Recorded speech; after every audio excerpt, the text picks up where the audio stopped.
What happens when a successful leader decides to trust her instincts and discover the truth behind her empire's success, only to uncover something that changes everything?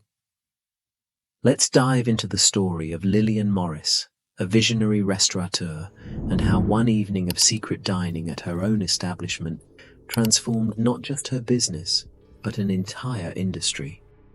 Lillian Morris wasn't born into the restaurant business. She created her path through determination and innovation. Growing up in a small apartment above her parents' convenience store in Chicago, she spent her childhood watching her mother cook elaborate family meals in their tiny kitchen.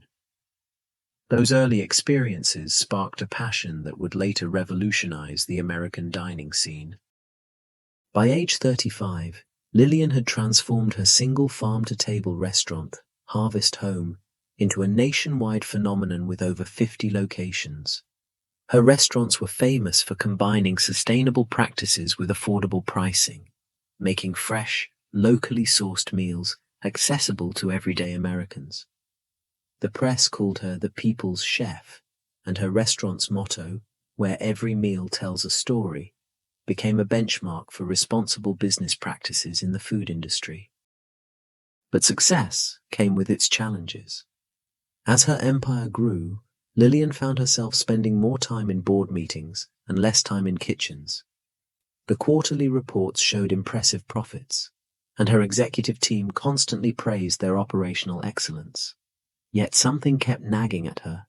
Social media reviews had been increasingly mixed, with some locations receiving glowing praise while others faced harsh criticism. One Tuesday night, Lillian decided to do something unconventional. She used her expertise in makeup application, a skill she learned in theater college, to go undercover to one of her restaurants. Where was she headed? Harvest Home Hash 37 in suburban Denver, one of the places with the most controversial reviews. Walking through the doors, Lillian immediately noticed subtle differences from her original design. The restaurant's trademark warm lighting had been replaced with harsh LEDs, probably to cut costs. The wall of living herbs, meant to demonstrate the restaurant's commitment to freshness, looked neglected, with yellowed basil leaves and empty spaces where fresh thyme and rosemary should have thrived. But what struck her most was the atmosphere. The handmade wooden tables, each skillfully crafted to emphasize the wood's unique pattern, had given way to monotonous, mass-produced furniture. And her carefully selected playlist of soft jazz and acoustic covers was replaced by generic background music. Even the servers' aprons, once made of organic cotton in warm earth tones, were now made of cheap polyester, which didn't harmonize with the restaurant's natural aesthetic.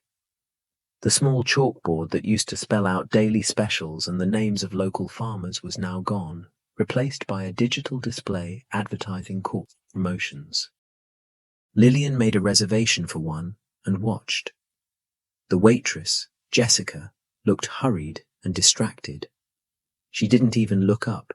She mechanically listed the dishes on duty. When Lillian asked where the seasonal vegetables were sourced from, information that every employee had to know by heart, Jessica just shrugged nonchalantly. "Everything's fresh, I guess." The food that arrived told an even more concerning story. The restaurant's famous harvest bread, meant to be baked hourly, was clearly several hours old. Its once crispy crust had turned tough and chewy, while the interior had lost its signature pillowy texture. The farm-fresh salad featured pale, pre-cut tomatoes instead of the local vegetable varieties their menu promised, and the greens showed the telltale signs of pre-packaged lettuce, browning edges and limp leaves. The house-made vinaigrette, which was meant to showcase their signature fresh herbs and seasonal ingredients, tasted bland and processed, like something from a supermarket shelf. Even the presentation was careless. Gone were the handcrafted ceramic plates that local artisans had designed specifically for Harvest Home.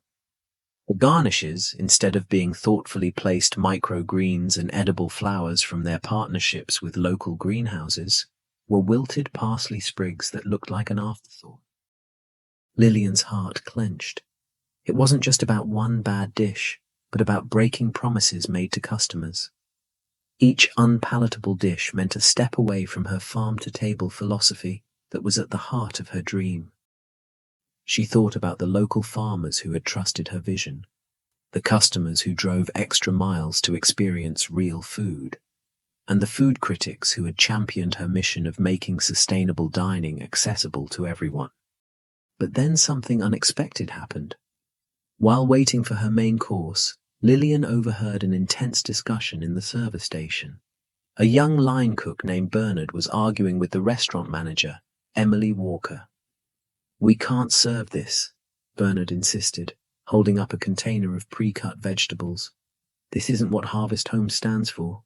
Our customers deserve better."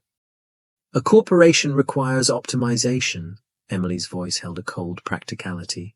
"Pre-cut vegetables from a trusted supplier reduces preparation time and costs. It's just business and a matter of efficiency." "More efficient doesn't mean better," Bernard objected.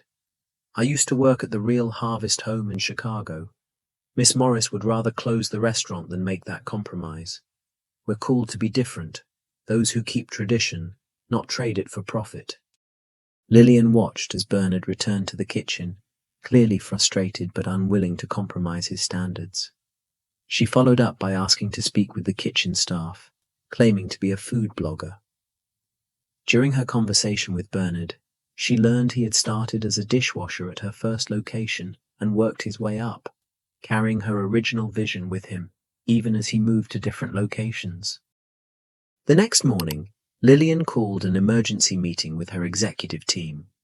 She removed her makeup in front of them and shared every detail of her experience.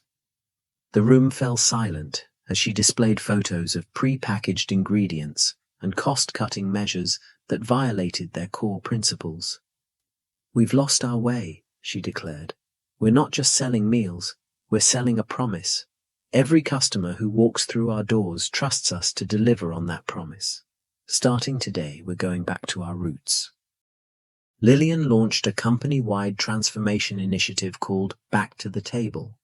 She promoted Bernard to the position of Quality Control Director, creating a new department dedicated to maintaining their original standards. Emily and other managers underwent intensive retraining focused on balancing efficiency with quality.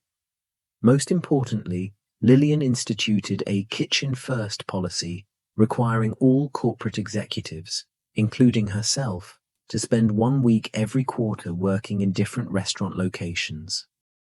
Change was not easy or cheap. As local supplier networks were rebuilt and staff retrained, short-term profits plummeted. Lillian faced shareholder protest when profits fell 18% in the first 3 months after the transition. Several board members questioned her decision to replace cost-effective national suppliers with a network of local farms and artisans. The retraining program alone cost over $2 million, as every location needed dedicated chef instructors to rebuild proper cooking techniques and ingredient knowledge. Lillian even temporarily closed each location for 3 days to deep clean, renovate, and reinstall the signature herb walls with sophisticated hydroponic systems. But her persistence paid off. Within a year, Harvest Home's reputation for quality and authenticity was stronger than ever. Customer satisfaction scores reached all-time highs, with their Net Promoter Score jumping from 67 to 89. Food critics who had begun to dismiss them as another chain restaurant wrote glowing reviews of their renewed commitment to quality. Their innovative partnership program with local farmers, which included guaranteed purchase agreements and educational support for sustainable farming practices, became a case study at leading business schools.